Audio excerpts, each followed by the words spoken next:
Kok kita dari Allah dan akan kembali ke Allah, kok tidak disebutkan kita mati mau menuju ke surga? Kok nggak begitu? Semudah itu diucapkan, padahal itu bermakna yang sangat luar biasa. Tapi kok manusia itu cuma bisa mengucap. Kadang-kadang yang mengucapkan inna lillahi wa inna ilaihi rajiun sendiri tidak paham arti dari itu.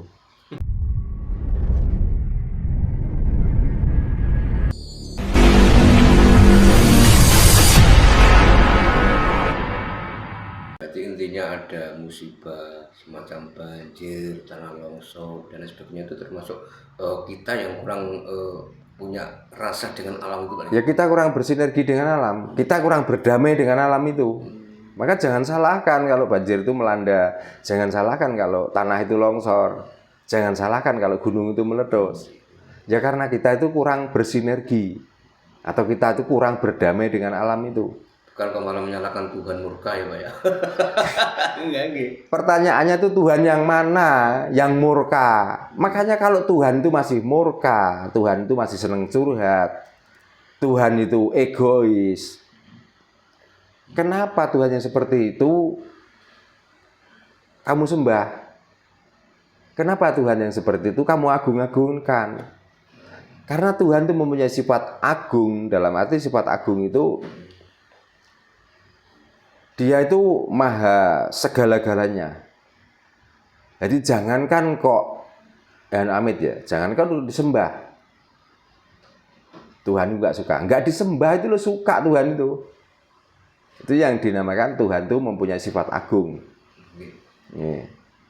Mempunyai sifat langgeng. Sebenarnya manusia hidup itu sudah masuk dalam zaman kelanggengan. Bukan mati itu masuk dalam zaman kelanggengan. Yang membuat kita nggak langgeng itu kita sendiri kok. Sebenarnya. Berarti intinya manusia sejak lahir sampai akhirnya itu sudah termasuk zaman kelam, masuk alam penghitungan Pak. Masuk alam Tuhan dan alam langgeng. Makanya orang Jawa itu mempunyai keyakinan kita mati itu bukan roh kita, tapi kita mati itu jasad. Berarti kalau begitu masih ada harapan roh itu akan hidup lagi. Maka cokro magilingan itu adalah kelanggengan manusia ini sendiri. Silih berganti. Maka ada yang membantah. Kalau manusia itu cokro magilingan, kenapa populasi manusia itu kok bertambah? Betul. Berarti cara belajarnya belum pernah belajar ke kitab teles. Kitab garing. Tetap kayak kitab garing. Jadi seolah-olah kita yang melakukan, kita yang menerima. Orang lain tidak akan mendapatkan apa-apa. Akhirnya pikirannya garing Pak. Ya akhirnya garing. Ya bener akhirnya pikirannya garing. Kan sering lo sampai no. Bahwa setiap satu roh itu nanti akan pecah menjadi 7. Maka orang Jawa dengan hitungan ke-7 itulah pitulungan. Gitu. Makanya jangan tanyakan kalau memang manusia itu bereinkarnasi, kenapa populasi manusia kok bertambah? Kok enggak satu akan tumbuh satu lagi. Setelah hilang satu tumbuh satu lagi. Lah belajarmu Kang yang perlu ditambahi supaya mencapai ke tataran itu, supaya mencapai ke ilmu teles itu. Tapi faktanya orang-orang yang belajar ilmu agama itu kan nggak mengenal adanya reinkarnasi Pak. Apa mungkin karena efek dari belajar kitab garing tadi Pak?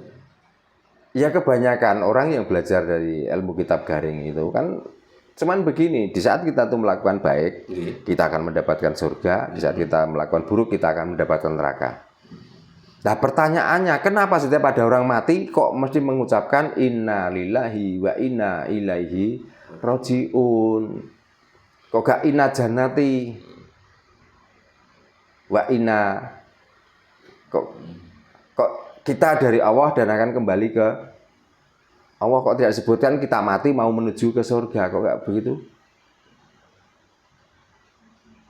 Nah itu ada apa?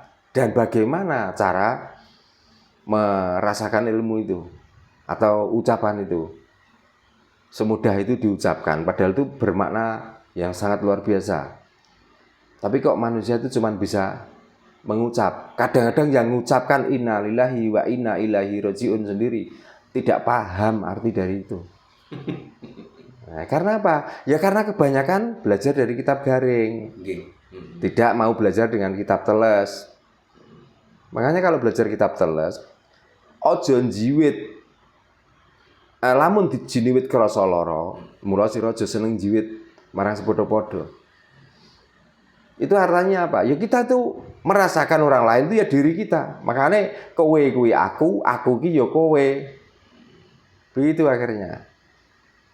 Kalau kita itu membodohi orang itu bisa kita bodohi. Tapi perasaan kita tetap perang, tetap gak nyaman loh. Diakui gak diakui? Nggak sinkron Pak gitu ya? Ya otomatis. Mau kita sudah tahu kok yang kita ucapkan itu membodohi. Sudah tahu kok. Dan karena memenuhi kebutuhan saya, ya sudahlah, bohong-bohong nggak apa-apa. Akhirnya menutupi itu semua supaya apa? Kebohongannya tidak terbongkar. Gitu loh. Kok ada orang, wong iku wis ra mikir dan sebagainya. Sudah mikir sebenarnya. Ya dia sudah tahu kalau perbuatannya itu salah. Tapi karena kebutuhan, maka salah pun dikerjakan. Nah, konsekuensi dari salah itulah, satu, kalau tidak urusan dengan negara, dua, berurusan dengan alam ini. Karena kita sering membodohi dan sering memakan barang-barang yang tidak menjadi hak kita. Maka badan kita itu sakit yang kadang-kadang kita itu bingung. Ini sakit apa kok badan kita bisa sakit seperti ini? Gitu. Itu kalau tidak ada hubungannya dengan hukum negara. Yang ada hubungannya dengan negara, nanti akan dicari KPK, akan disidangkan, akan divonis, dan akan ditahan di rutan. Kita kembali ke akuan tadi Pak, bahwa untuk menghilangkan rasa keakuan itu kita harus bisa yang namanya ngaji rasa gitu. Dalam artian ngaji rasa itu kita harus mengkaji rasa itu kan apakah gitu Pak ya? Apakah itu rasa dengan sang pencipta atau bagaimana? Rasa, lan aku itu kan satu paket. Yang saya katakan satu paket itu gini Mas. Rasa itu tandanya ada hidup. Rasa itu bentuk dari hidup itu. Aku adalah bentukan dari yang hidup dan menghidupi dan menjadi tanda hidup. Nah niku. Jadi manusia itu ada hidup, ada yang menghidupi, dan ada bentuk hidup. Betul loh. Nah, bentuk hidup itu dinamakan aku. Yang namanya hidup itu rasa. Nah, yang menghidupi rasa. Rasa gitu Pak ya. Rasa. Yang menghidup itu rasa. Yang menghidup itu rasa. Yang hidup itu rasa. Itu rasa. Yang menghidupi rasa. Nah, yang menjadi tajali hidup atau pertanda hidup itu adalah aku atau ingsun. Gitu. Berarti satu paket jadi nggak bisa dipisahkan. Contohnya kalau kita mau belajar dengan seksama. Ya, maaf Bung, ini penemuan orang Jawa ya, bukan orang agamis. Di antara Tuhan, utusan, dan yang menjadi atau yang menjadi utusan itu juga satu paket. Contohnya apa? Tuhan adalah yang memberi wahyu, malaikat adalah menjadi penyampai wahyu itu, dan Muhammad dia yang melaksanakan wahyu itu. Ini sebenarnya satu paket. Tidak bisa dibedakan. Buktinya apa? Di surat Al-Baqarah pertama, di situ tidak menyebutkan apa-apa dan tidak diawali dengan apa-apa, langsung disebutkan alif, lam, mim. Gitu. Nah, itu adalah isyarat bahwa antara tiga huruf ini adalah satu bilangan, tapi beda fungsinya masing-masing. Jadi seperti tadi, hidup yang menghidupi dan yang menjadi tanda kehidupan. Jadi rasa, lan aku. Gitu. Satu paket nggak bisa dipisahkan. Satu paket nggak bisa dipisahkan. Ini salah satu pisah. Sudah nggak jadi. Tidak menjadi lafaz, tidak menjadi aksara, tidak akan bisa membunyikan kalimat.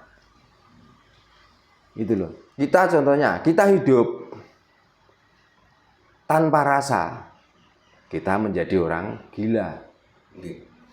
Kita hidup tanpa ada rasa yang menghidupi, Akhirnya kita tidak tahu bahwa itu adalah makanan yang beracun. Contohnya apa? Ya orang gila lagi. Apa iya kira-kira nek wong bento ku makan makanan basi terus wetenge mlembung utawa mencret? Tunjukkan mana ada orang gila itu ya makan makanan basi terus sakit. Berarti dia hidup. Tapi karena yang menghidupi itu sudah ibarat baterai sudah gak berfungsi.